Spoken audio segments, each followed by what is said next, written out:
आज हमारा देश एकमात्र देश होगा पूरी दुनिया में जो क्रिप्टो करेंसी बिल लाने से पहले क्रिप्टो टैक्स लगा देता है, और एकमात्र वित्त मंत्री होंगी इस देश में जो कहती हैं पता नहीं लीगल है या इलीगल है, और वो मैं अभी नहीं बता सकती हूं। जब क्रिप्टो करेंसी रेगुलेशन आएगा तब हम बात करेंगे, पर हाँ हम उस पर टैक्स जरूर लगाएंगे, हम उस पर टैक्स भी लगाएंगे, हम उस पर टीडीएस भी लगाएंगे।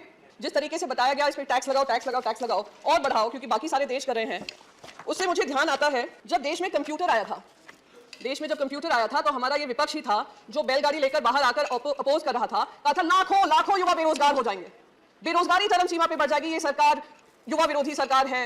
और क्या हुआ? कंप्यूटर आने के बाद अगर किसी देश को सबसे ज्यादा फायदा हुआ, देश के युवाओं को फायदा हुआ, वो भारत के बच्चों को फायदा हुआ। आज हम लोग बड़े बड़े लीडरशिप रोल्स में हैं, दुनिया भर में लीडरशिप रोल्स में हैं, तो उसका फायदा हमारे युवाओं को हुआ। तो बार बार ये कहना कि ये जो है बहुत ही गंदी चीज हो रही है, बहुत ही गलत चीज हो रही है, क्योंकि हमें नहीं समझ में आ रही है, तो ये गंदी ही होगी। ये बिल्कुल मुझे वो बात याद आती है कि बच्चों से कहा जाता है बचपन से ही, और हमारे भारत में ये विशेष करके होता है, तुम अगर इंजीनियर बनोगे, डॉक्टर बनोगे या चार्टर्ड अकाउंटेंट बनोगे, वही करियर होते हैं, बाकी सारे करियर गलत होते हैं। और अगर वो करियर गलत है, कोई और कुछ चूज करना चाह रहे हैं, तो उनको रोक जाने की कोशिश की जाती है, अगर रोकते नहीं है तो कहते हैं घर के बाहर निकाल देंगे। तो ये बिल्कुल वही हालत हो रही है क्रिप्टो के साथ, क्योंकि हम नहीं समझ पा रहे हैं कि क्या है, उसके मंशा क्या है, इंटेंशन क्या है, एम्प्लॉयमेंट जनरेशन की कैपेसिटी क्या है, एनेबलिंग इकोसिस्टम बनने की जरूरत क्या है, वेब 3.0 क्या है, तो इसलिए हम उसको टैक्स भी करेंगे और हम उसका क्रिप्टो रेगुलेशन भी नहीं निकालेंगे। मैंने आपको कंप्यूटर का उदाहरण दिया, ऐसे ही इंटरनेट जब आया था देश में ही क्या दुनिया में, हर डिस्ट्रप्टिव टेक्नोलॉजी आपको भी डिस्टर्ब करेगी, पॉलिसीज को डिस्टर्ब करेगी, और हमारी जिम्मेदारी बनती है कि हम उस टेक्नोलॉजी के आगे बनकर एक रेगुलेटरी फ्रेमवर्क बनाएं और इससे हम घबराएं नहीं।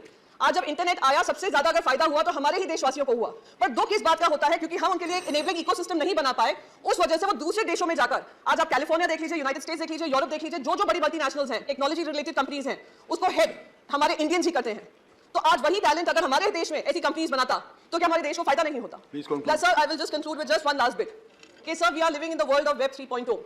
Either we choose to bite the bullet or we dodge the bullet. If we bite the bullet, we will be able to create an enabling ecosystem for our youth and empowering them and empowering the economy. If we choose to dodge the bullet, we can continue to feel great that Indians are doing well abroad. We can continue to take pride in the reflected glory, but at the cost of empowering our own nation. So I would request the Finance Minister to think about it, and thank you so much, sir. These words I conclude my speech.